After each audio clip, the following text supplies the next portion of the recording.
Every time an English Bible uses the word hell, it's translating one of four completely different words, from two different languages, written across more than 1,000 years. Sheol, Hades, Gehenna, Tartarus. Four separate words, for separate origins, for separate meanings, and English translators, for centuries, have mostly just called all of them hell and moved on. That collapsing of four words into one is currently one of the most discussed mistranslation topics on the internet. TikTok theologians, biblical scholars, and casual readers alike keep bumping into the same discovery and reacting the same way. Wait, that's not what that word actually says. Here's where it gets stranger. One of those four words, Gehenna, the word Jesus himself uses more than any other when he talks about final judgment, isn't a symbolic name at all. It's the Greek form of a real, physical valley that sits just outside Jerusalem's old city walls. You can walk into it today.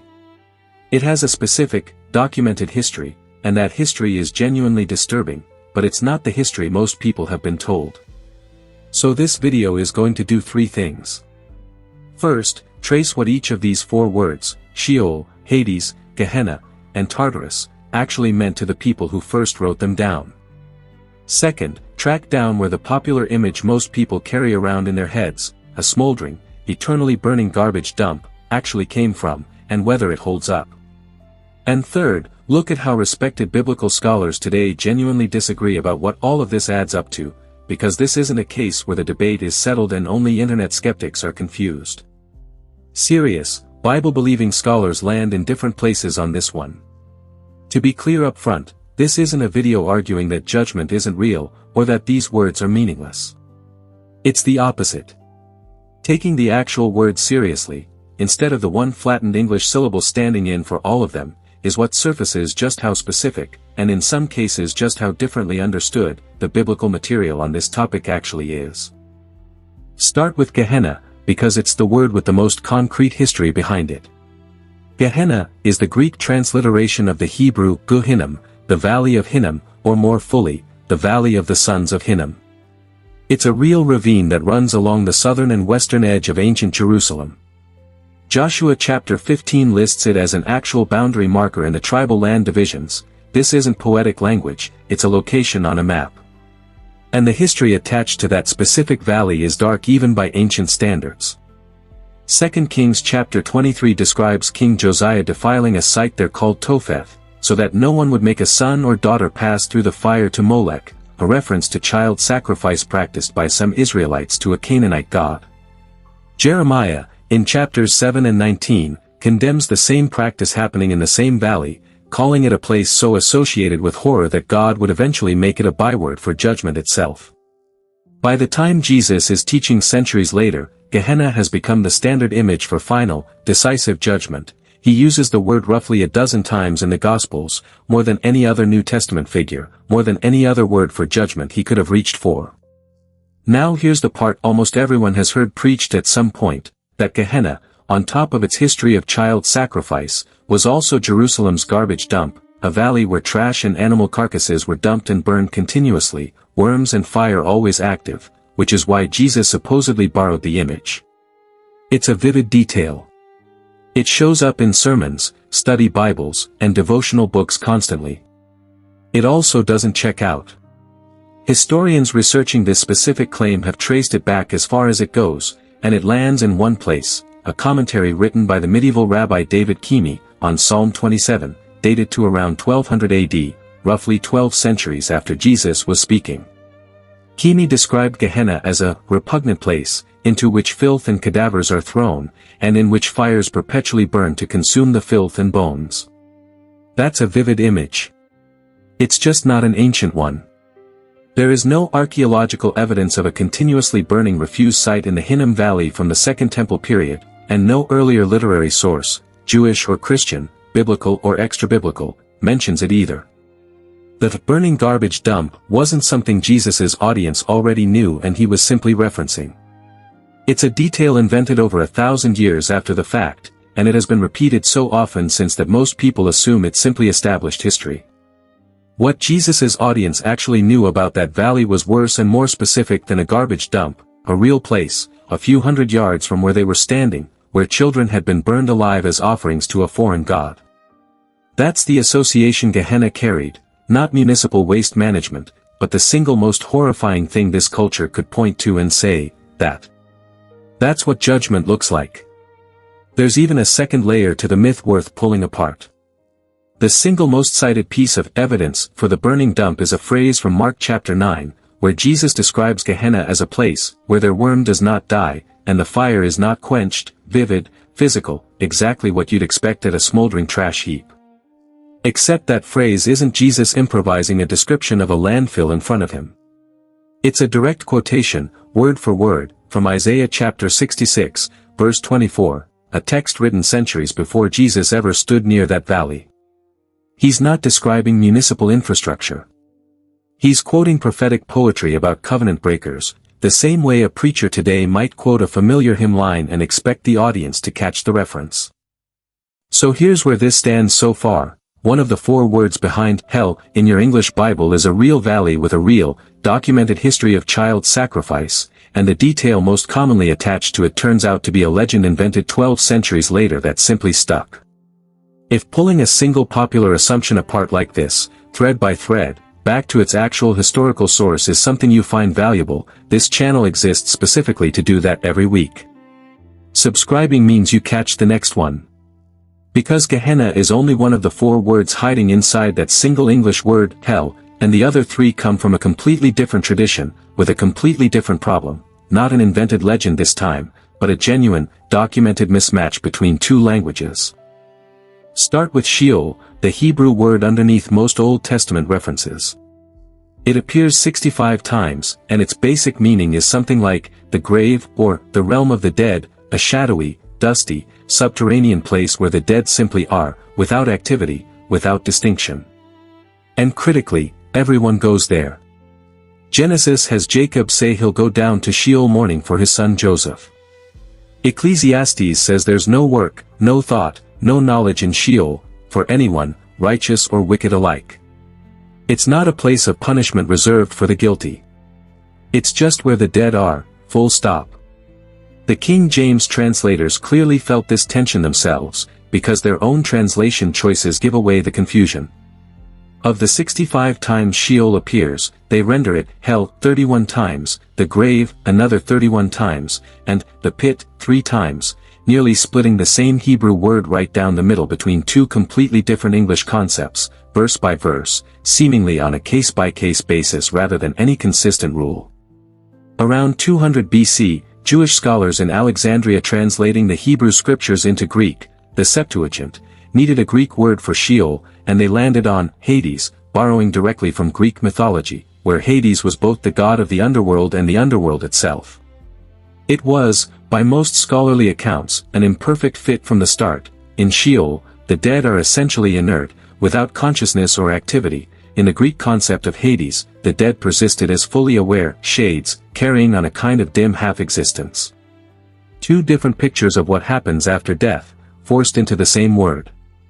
That word carries forward into the New Testament, where Hades appears about 10 times, almost always simply meaning death or the grave in the same flat sense as Sheol, except once.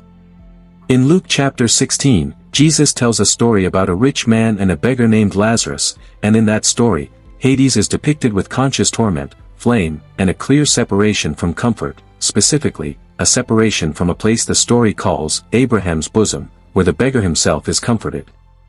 Scholars are genuinely divided on how to read that scene. Some treat it as a straightforward description of the afterlife's actual geography, others read it as a parable using the culturally familiar imagery of Hades to make a point about reversal and justice, the same way a modern teacher might use a familiar cultural image without asserting it as literal cosmology.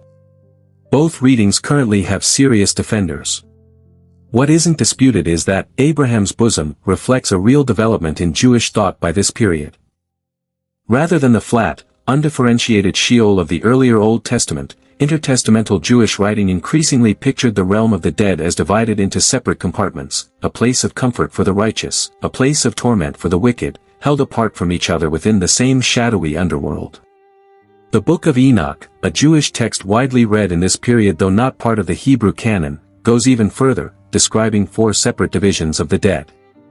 Jesus' parable in Luke 16 is drawing on imagery his audience would have already recognized, not inventing a new cosmology on the spot, but working within a picture of the afterlife that had been developing for centuries. Then there's Tartarus, the word with the smallest footprint in the entire Bible. It shows up exactly once, in 2 Peter chapter 2, verse 4, describing God casting sinning angels down into chains of darkness. In Greek mythology, Tartarus was the deepest possible abyss, the prison reserved specifically for the Titans and other divine beings who rebelled, not a place for ordinary human dead at all. Peter borrows that specific, narrow mythological term for a specific, narrow purpose, not humanity's general fate, but the confinement of a particular category of rebellious spiritual beings, a usage that scholars note lines up closely with Jewish apocalyptic writings like the Book of Enoch that were circulating in the same period. 4 words. A real valley with a documented history. A grave that holds everyone without distinction. A borrowed mythological underworld with a mismatched theology baked in from the moment of translation. And one narrow, single-use term for the imprisonment of rebellious spirits. All 4, eventually, folded into one English word. Here's where the 4 threads actually braid together, and where a familiar name from translation history shows back up. Around 400 AD, the same Jerome who translated the Greek metanoite into the Latin poenitentium agite, a translation choice that reshaped 1,000 years of Christian practice around penance instead of a change of mind, also had to deal with these 4 separate words: Sheol, Hades, Gehenna, and Tartarus. And in the Vulgate, he largely rendered all of them using forms of a single Latin word family, infernus, the underworld. 4 distinct words, with 4 distinct histories and connotations, folded into one Latin concept. When English translators 13 centuries later produced the King James Version, they inherited that already collapsed picture and finished the job, rendering Sheol, Hades, Gehenna, and Tartarus combined as hell more than 40 times total, even while, as we've seen, their own inconsistent handling of Sheol alone shows they weren't entirely comfortable with the collapse either. Once that collapse had happened linguistically, something else happened culturally that had nothing to do with translation at all. In the early 1300s, the poet Dante Alighieri wrote Inferno, the first section of his Divine Comedy, an extended, richly imagined journey through 9 meticulously structured circles of hell, each with its own specific population and specific torment, organized according to a detailed moral hierarchy of sin. It is, by any measure, one of the most influential works of literature ever written. It is also, by any measure, not scripture. Dante invented the 9 circles. Dante invented the specific geography, the specific hierarchy, much of the specific imagery that most people, when asked to picture hell, picture instinctively. Scholars studying the cultural history of this idea have noted, more than once, that Dante's imagined structure is now so deeply embedded in Western imagination that people routinely mistake it for a direct description found somewhere in the Bible, when the actual biblical material, across all 4 original words, never once lays out anything resembling 9 organized circles. So, one word standing in for 4. One popular supporting detail invented 12 centuries after the fact. One work of poetic imagination now mistaken for scripture. That's already a lot to untangle. But underneath all of that translation and cultural history sits a genuine, live theological question that serious scholars have not settled, and it's worth stating plainly rather than picking a side for you. The traditional view, eternal conscious torment, holds that final judgment involves unending, conscious suffering.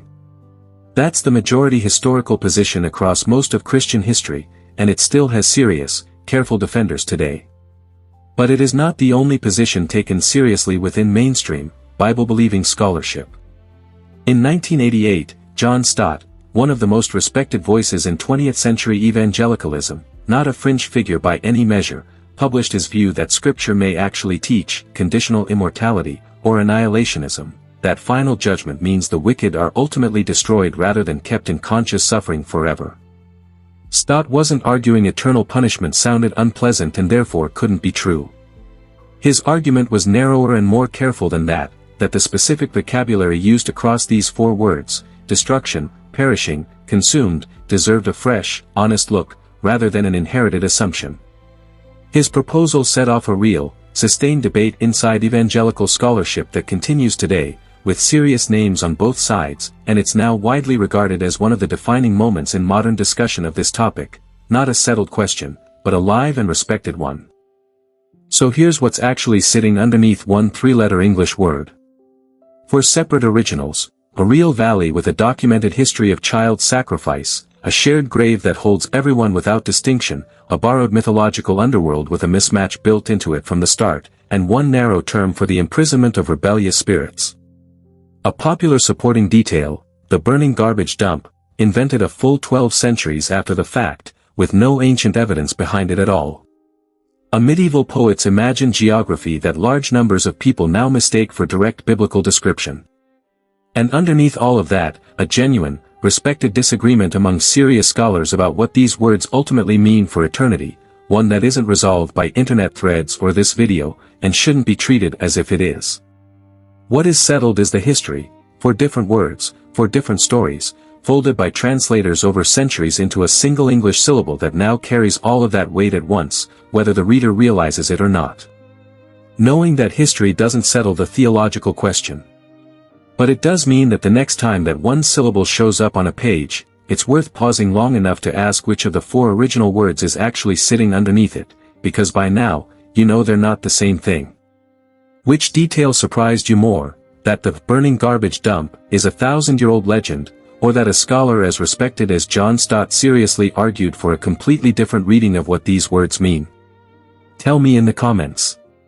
And if untangling a single word this carefully is something you'd like more of, subscribe for the next one. Thanks for watching.